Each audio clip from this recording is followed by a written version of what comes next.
Hello students, हम लोग कर रहे हैं breathing and exchange of gases.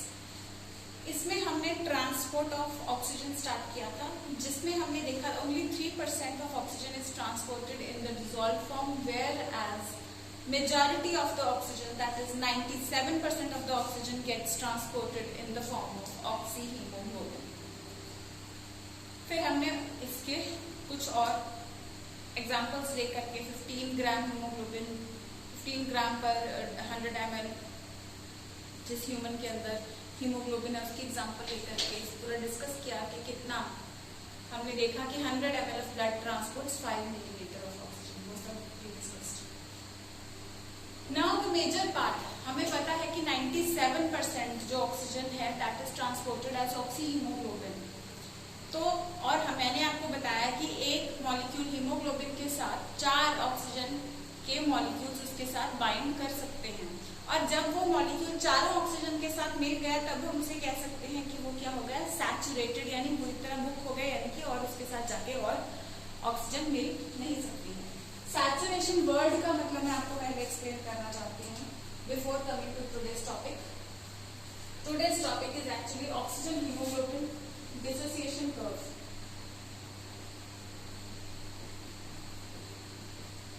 Oxygen haemoglobin dissociation curve, ठीक है।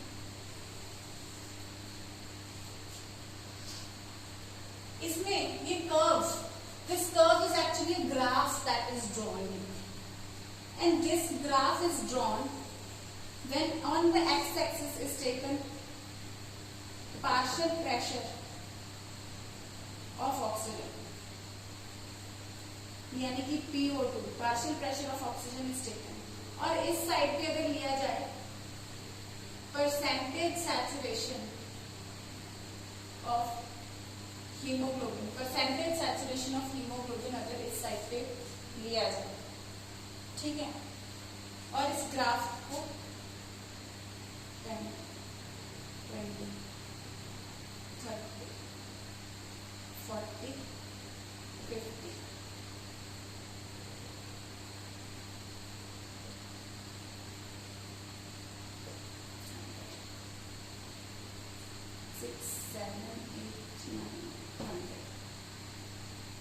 Oxygen haemoglobin dissociation curve. यहाँ पे partial pressure of oxygen word आपको समझ आ रहा है। यहाँ पे मैंने लिखा है परसेंटेज सैचुरेशन ऑफ हीमोग्लोबिन, यानी कि कितना परसेंट हीमोग्लोबिन सैचुरेट हो चुका है। टोटल हीमोग्लोबिन जितना भी है, देखो जितना भी हीमोग्लोबिन है, जब हर एक molecule, every one molecule of hemoglobin, if I talk about one molecule of hemoglobin, we know that it binds with 4 molecules of oxygen, and when it has bound with 4 molecules of oxygen, then it is said to be saturated molecule of hemoglobin. तो total haemoglobin जितना भी है, कोई भी कितना भी है haemoglobin, अगर वो पूरा बुक हो जाएगा, उसका हर एक मॉलिक्यूल 4 ऑक्सीजन के साथ बुक हो जाएगा, तब हम कह सकेंगे that it has been saturated. Saturation का क्या मतलब है? एक गिलास पानी लिया आपने, एक गिलास पानी लिया आपने, ये होगा सिर्फ सॉल्वेंट। इसमें आपने नमक डालना शुरू कर दिया, वो नमक होगा सॉल्यूट। एक टाइम ऐसा आ जाएगा, ये पार्ट ऐसे आपका केमिस्ट्री का है, थोड़ा सा हिंट आपको दूंगी, जिसमें नमक डालना शुरू कर दिया इस पानी के ग्लास में, जो पानी को आप सॉल्वेंट कहते हैं, इसमें आपने 1 चम्मच नमक डाला, घोल दिया, घुल गया, फिर और डाला, घुल गया, और डाला, घुल गया। लेकिन एक पॉइंट ऐसा होगा, इसका टेम्परेचर बढ़ा के देख लो, उसको कुछ भी करके देख लो, इसमें और नमक नहीं घुल पाएगा, ठीक है, इसमें और नमक नहीं घुल पाएगा। ओके, हम स्टैंडर्ड टेम्परेचर एंड प्रेशर की अगर बात करें, एसटीपी की बात करें, तो एट एसटीपी और नमक जब ना घुल पाए, और नमक जब हम इसमें ना डाल पाए, उस टाइम पे we will call this solution as saturated solution, यानी कि इसमें और नहीं घुल सकता। लेकिन उससे पहले यहाँ पे वही हो गया था 100% सैचुरेटेड। सैचुरेट मतलब भर गया, भर जाना पूरी तरह, और नहीं डल सकता, सेटिस्फाई हो गया कंप्लीटली, ठीक है, और नहीं बाउंड कर सकता। सकता, लेकिन उससे पहले जितना भी हम डाल रहे थे, सपोज करो इसका पोटेंशियल है कि इसमें 4 चम्मच नमक घुल सकता है, इससे ज्यादा नहीं घुल सकता। तो जिस टाइम पे हमने इसमें 2 चम्मच नमक डाला, उस टाइम पे हम इसको कह सकते थे कि इट इज 50% सैचुरेटेड। ठीक है, ये सैचुरेशन का मतलब आपको समझाना चाहिए, क्योंकि बुक हो जाना पानी का हर एक मॉलिक्यूल उसके जो NaCl जो सॉल्ट उसमें घुला है उससे बुक हो गया, तो इट हैज बिकम सैचुरेटेड। यहाँ पे हम बात कर रहे हैं, वो जस्ट पॉइंट सैचुरेशन वर्ड समझाने के लिए आपको था, जिन बच्चों को नहीं पता। तो अभी हम लोग आते हैं percentage saturation of haemoglobin versus partial pressure of oxygen. इनका जब हम ग्राफ ड्रॉ करेंगे, आपको पता होना चाहिए कि ऑक्सीजन, हमें पता है कि ऑक्सीजन जितनी ज्यादा पार्शियल प्रेशर ऑक्सीजन का होगा उतना ही ज्यादा हीमोग्लोबिन ऑब्वियसली उसके साथ बाइंड करेगा। ऑब्वियस सी बात है कि अगर ऑक्सीजन है ही नहीं तो हीमोग्लोबिन उसके साथ बाइंड कैसे करेगा। ठीक है, तो जैसे जैसे PO2 बढ़ाते जाएंगे वैसे वैसे हम परसेंटेज सैचुरेशन ऑफ हीमोग्लोबिन बढ़ जाता है। अब हम देखें कि अगर 10, 20, 30, अगर 25 mmHg प्रेशर हो जाए, 25 mmHg प्रेशर पे परसेंटेज सैचुरेशन हीमोग्लोबिन की 50% सैचुरेट ये हो जाता है। 50% सैचुरेट ये 50% सैचुरेशन इसकी 25 mmHg पे हो जाती है। ठीक है, पहला पॉइंट तो आप लोग लिख सकते हैं इसमें कि this graph is plotted between percentage saturation. मैं ये परसेंटेज ऐसे लिख रही हूँ, आप लोग पूरा लिखना चाहें तो परसेंटेज ऐसे लिख सकते हैं। परसेंटेज सैचुरेशन एग्जाम में ऐसे लिख किया ना, ये just percentage saturation of haemoglobin with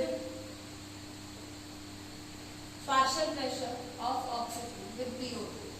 ठीक है, अब पूरा लिखो पॉइंट, मैं जस्ट अब शॉर्ट में लिखा दूंगी। तो at the time eight PO2, जब PO2 25 mmHg है, उस टाइम पे हीमोग्लोबिन इज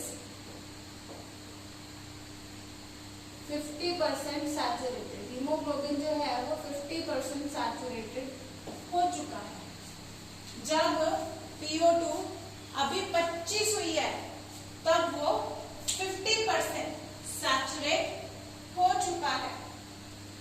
ठीक है, अब जैसे जैसे PO2 बढ़ता जाएगा, जैसे जैसे ये बढ़ता जाएगा PO2, तो वैसे वैसे इसका परसेंटेज सैचुरेशन भी बढ़ता जाएगा, और बहुत ही कम स्टेज पे ही हम देख सकते हैं कि ये नियरली हम लोग देखते हैं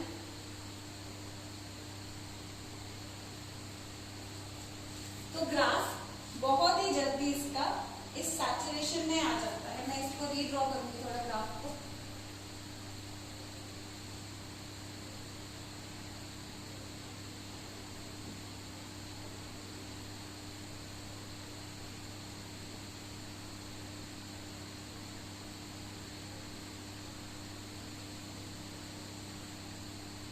तो ये थोड़ा इस तरीके से हल्का S शेप में ये ग्राफ आता है। ठीक है, हल्का S शेप में 25 पे ये 50% सैचुरेशन हम इसकी 25 mmHg पे दिखाते हैं, और फिर ये देखेंगे तो पूरी तरह से सैचुरेट 100% सैचुरेशन पे नहीं, ये नियरली इसी पॉइंट पे आप लोग देख रहे हैं। ये 10, 20, 30, 40, 50, 60, 70 इस तरीके से हम लोग दिखा रहे हैं। इसको 10 की ग्रेड पे है। जिन बच्चों के पास मेरा मॉड्यूल है उनके पास ये ग्राफ बना हुआ है मॉड्यूल के अंदर, और ये आपको सिंपल ग्राफ जो है वो NCERT में भी आपको मिल जाएगा। ठीक है, तो 90 तो हीमोग्लोबिन कितना सैचुरेट हो पाता है? नियरली 95 to 97% तक हीमोग्लोबिन सैचुरेट हो जाता है। ठीक है, पूरी तरह से तो नहीं कर पाएगा, इतना ये सैचुरेट हो जाता है। तो फाइनल जैसे भी इसको बढ़ाते रहते हैं, यहाँ पे आके ये ग्राफ न्यू फ्लैटर हो जाता है। अगर आप इस ग्राफ को ध्यान से नोटिस करें तो क्या है, स्टार्टिंग पे जैसे जैसे हम पार्शियल प्रेशर बढ़ाते हैं ऑक्सीजन का, तो ये हल्का सा यूं हमें हल्का हल्का धीरे से ग्रो करता हुआ नजर आता है यहाँ तक, ठीक है। उसके बाद जब एक्टिवेट होना ऑक्सीजन बढ़ना शुरू हो जाता है तो यहाँ पे बहुत फास्ट ग्राफ बढ़ता है। उसके बाद जब थोड़ा सा हीमोग्लोबिन सैचुरेशन मैक्सिमम हो चुका है, उसके बाद इसका जो सैचुरेशन का परसेंटेज है बहुत धीरे से बढ़ता है और फाइनली जितना भी ऑक्सीजन आप बढ़ा लो, और यहाँ पे हम इतना रेंज में जितना भी बढ़ा रहे हैं ये सैचुरेट हो चुका है, 95 to 97% तक हो चुका है और ये 100% तक नहीं जा रहा है, इतना ही ये सैचुरेट हो पा रहा है। और इससे क्वेश्चन क्या है, सिंपल ये है कि जब whenever we plot the graph between partial pressure of oxygen and percentage saturation of oxygen, what we see is, क्या लिखना है आपको, what we see is at 25 mmHg 50% हो जाता है और बढ़ाते रहते हैं पार्शियल प्रेशर को, तो ये ग्राफ आगे जाता रहता है, फाइनली ये 97% सैचुरेट, 95 to 97% सैचुरेट हो पाता है haemoglobin. And the graph that we get is, the graph obtained is sigmoid shape. The graph obtained is sigmoid shape. Now what is sigmoid shape? जब कभी इसका शेप आप ध्यान से देखो हल्का S शेप का है, हल्का S शेप का। हम एक इकोलॉजी नाम की भी यूनिट आएगी आपके +2 में, उसमें भी ऐसे कुछ ग्राफ करेंगे। जितने भी हम S शेप के ग्राफ करेंगे, जितने भी हम S शेप के ग्राफ, ये हल्की S शेप ग्राफ जितने भी हम बायो में करेंगे, उनमें हर किसी में हम टर्म यूज करेंगे सिग्मॉइड शेप ग्राफ, ठीक है। ये इसमें मेन क्वेश्चन है जो आता है, क्लियर। अब मैंने आपको ट्रांसपोर्ट ऑफ ऑक्सीजन बताया था कि binding of hemoglobin with oxygen depends mostly on PO2, but it also depends on some other factors. Transport के टाइम पे मैंने ये चीज आपको बताई थी। ठीक उसी चीज से क्या वो फैक्टर्स जो PO2 को अफेक्ट कर रहे थे, PO2 को अफेक्ट कर रहे थे, तो वो जो वहां पे PO2 की यानी कि ऑक्सीजन की बाइंडिंग हीमोग्लोबिन के साथ अफेक्ट कर रहे थे, क्या वो इस ग्राफ को भी अफेक्ट कर पाएंगे? आई रिपीट, वहां पे हमने कुछ ऐसे फैक्टर्स किए थे। First of all I told you कि binding of oxygen with haemoglobin, नहीं याद है तो देखो। अच्छा वहां हम ट्रांसपोर्ट की बात कर रहे थे, राइट। यहाँ पे सिंपल आप देखो, binding of haemoglobin with oxygen, जैसे जैसे हीमोग्लोबिन ऑक्सीजन के साथ बाइंड करता जाएगा तो हम कहेंगे सैचुरेट होता जाएगा haemoglobin, that is saturation of, that is saturation of haemoglobin with oxygen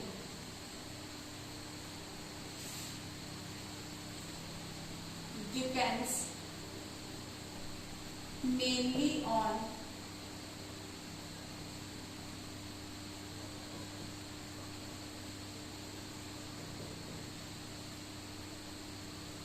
partial pressure of oxygen। ये mainly partial pressure of oxygen पे ही डिपेंड करता है, यानी कि जैसे PO2 बढ़ेगा इस तरीके से ग्राफ जाएगा। But it also depends on other factors,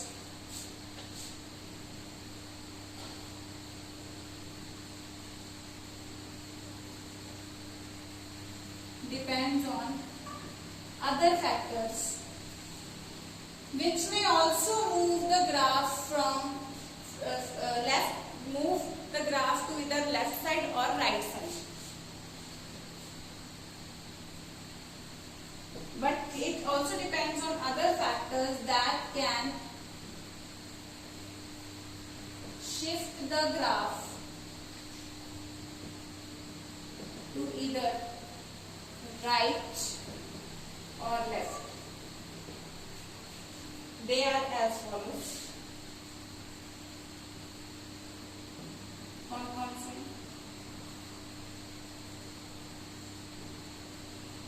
partial pressure of carbon dioxide, that is PCO2,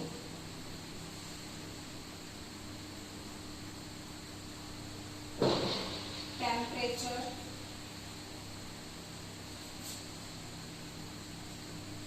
H concentration,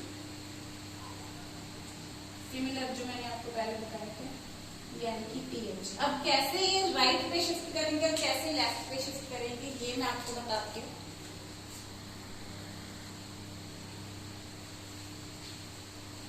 ये पॉइंट्स आई होप आपको समझ आ गए होंगे। That it is the graph between percentage saturation of haemoglobin, because I have to rub this, I will revise this quickly. Percentage saturation of haemoglobin and here haemoglobin is being saturated with oxygen, okay, and partial pressure of oxygen, इन दोनों के बीच में बन रहा है। और eight PO2 25 ये 50% saturate हो जाता है हीमोग्लोबिन, और धीरे धीरे ये 95 to 97% तक सैचुरेट हो जाता है। और जो ग्राफ बनता है वो हल्का एस शेप का आता है, सिग्मॉइड शेप जिसको हम बोलते हैं।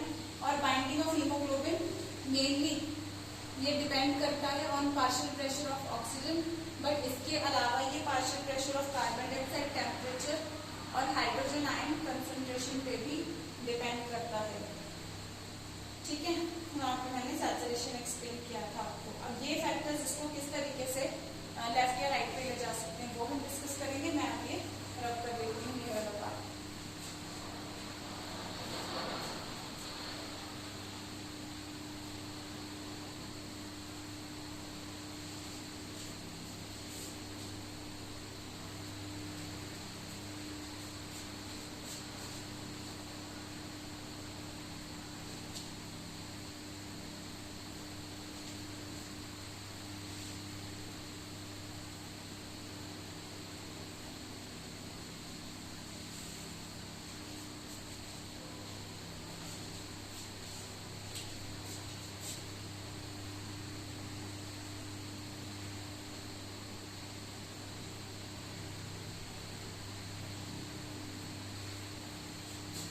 यहाँ पे हम नोट करेंगे factors that shift the curve to the left. Factors that shift the curve to the left are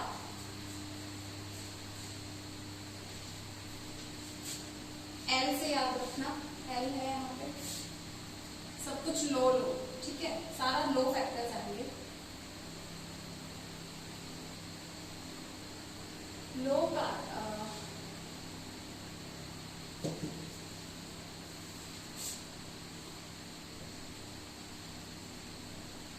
low partial pressure of CO2,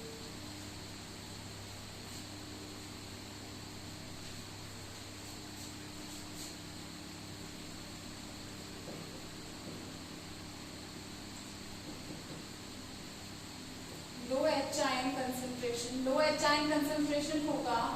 H ion concentration जितना लो होता है, जितना हाई H आयन कंसंट्रेशन होता है pH 7 से नीचे रहता है, और लो होगा तो pH 7 से ज्यादा, यानी कि हाई pH।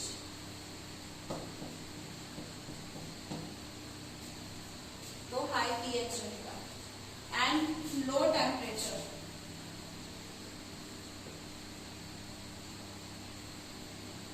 तो ज्यादातर फैक्टर्स लो है।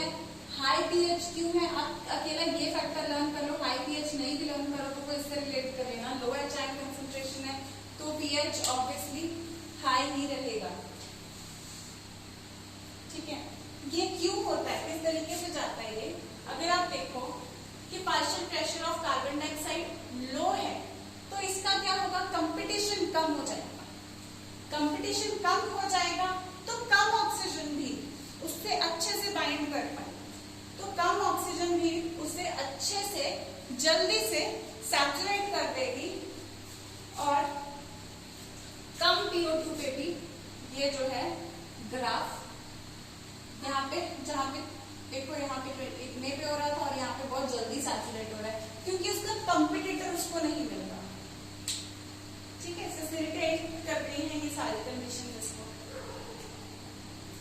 H ion concentration carbon dioxide के साथ कैसे रिलेटेड है ये ट्रांसपोर्ट ऑफ कार्बन डाइऑक्साइड में आपको समझ आएगा, और उन्हीं रिएक्शंस को जो है टेम्परेचर भी कंट्रोल करता है। वो रिएक्शंस कुछ एक्सप्लेन करूंगी मैं आपको ट्रांसपोर्ट ऑफ कार्बन डाइऑक्साइड के साथ, ठीक है।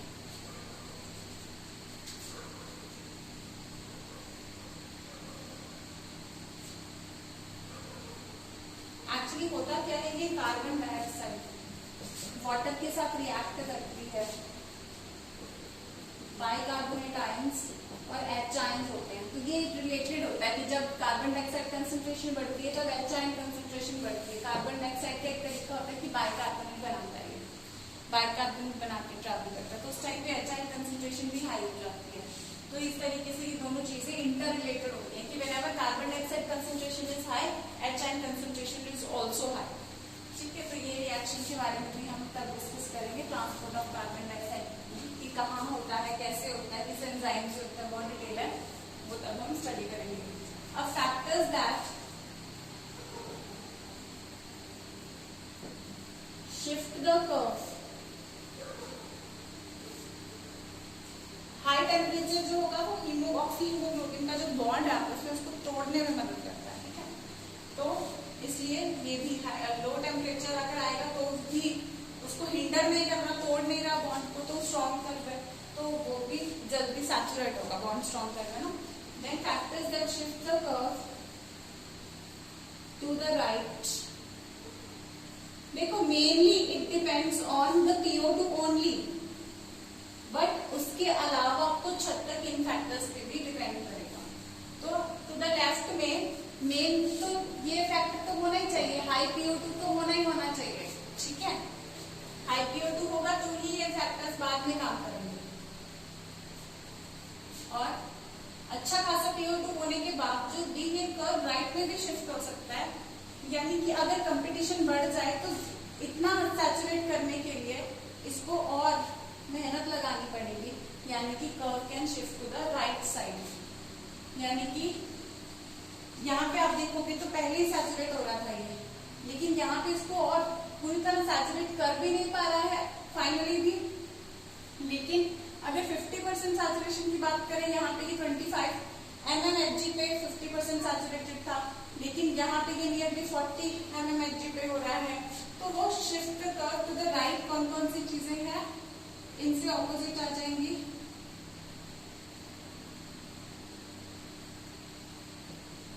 हाई पार्शियल प्रेशर, तो देखो पार्शियल प्रेशर है ना, क्योंकि ये तो फिर भी ये एक तरीके से एक इंटरडिपेंडेंट भी होते हैं, CO2 हाई होगा तो ये लो होता है, थोड़ा इंटरडिपेंडेंट भी होते हैं, इसलिए हम कहते हैं कि mainly it depends on partial pressure of oxygen and later on these factors.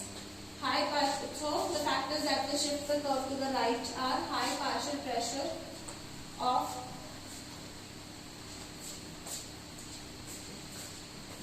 Carbon dioxide, क्योंकि ये कॉम्पिटिटर है, हिंडर करता रहेगा, तो हाई कंसंट्रेशन और भी अपनी बनानी पड़ेगी इसको, तो हाई CO2 पे और भी हाई CO2 करनी पड़ेगी इसको उतना ही सैचुरेट करने के लिए। Then for similar reason H ion concentration of carbon dioxide कैसे रिलेटेड है, आई टोल्ड यू कुछ हद तक।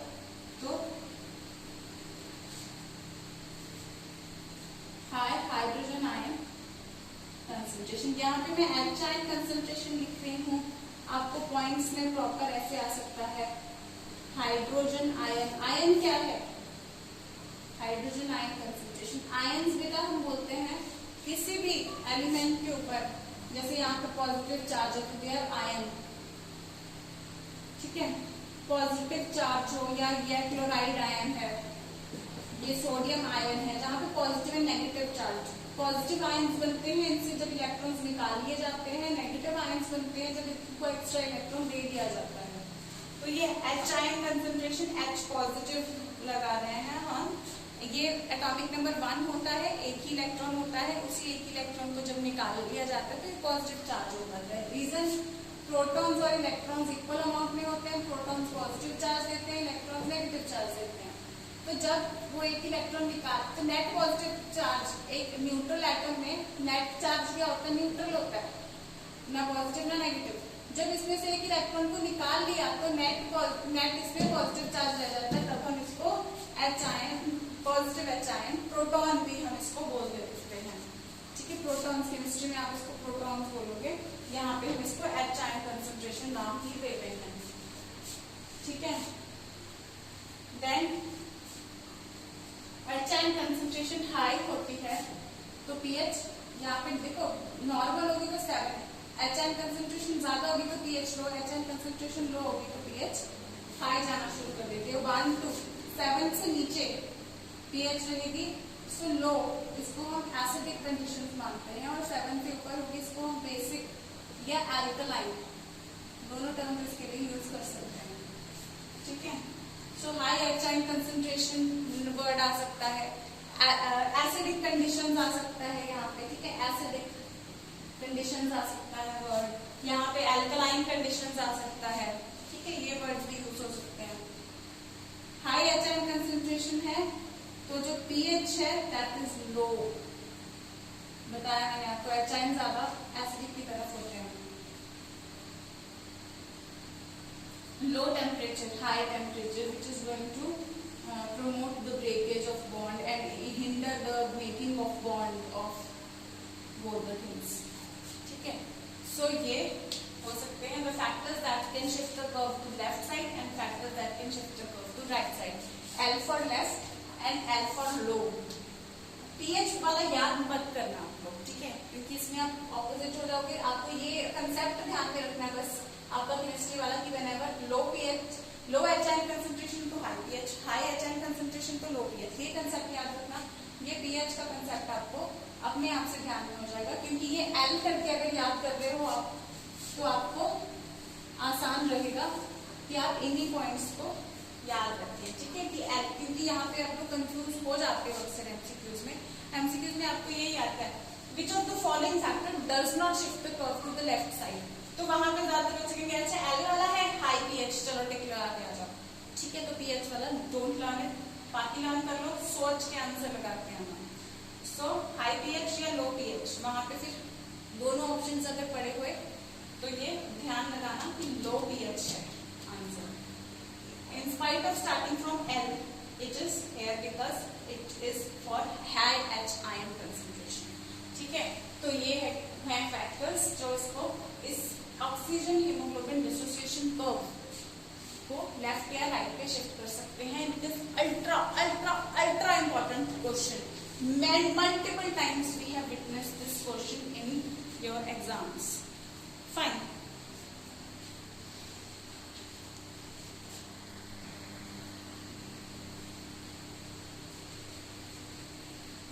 अब यहाँ पे we have seen multiple factors which shift the curve to right side.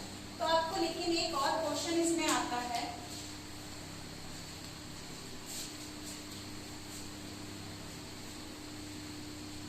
जो यहाँ पे एक क्वेश्चन और बनता है वो है what is Bohr's effect. Very very important question है ये ना, 3-4 इसमें ऐसे हैं इफेक्ट्स, उनमें से एक है बोहर्स इफेक्ट। इन 3-4 में से भी एक पे क्वेश्चन नियरली आ जाता है। तो बोहर्स इफेक्ट पर्टिकुलरली क्या है? अब काफी फैक्टर्स हैं which are responsible for shifting the curve to the right side. Why the curve is shifting to the right side? Because oxygen is not able to bind or it is breaking, dissociating. ठीक है, dissociation curve है, dissociating, it is dissociating perhaps, that is why it is shifting to right side. तो होता क्या है जब haemoglobin के आसपास, बोहर्स इफेक्ट मैं आपको बता रही हूँ, इन सारे फैक्टर्स, ये सारे फैक्टर्स इसको राइट साइड पे शिफ्ट कर रहे हैं। बोहर इफेक्ट कब कहते हैं? जब पर्टिकुलरली ये वाला factor high partial pressure of carbon dioxide, high partial pressure of carbon dioxide PCO2, high PCO2, when it shifts the curve to the right side, that time it is known as Bohr's effect. When high PCO2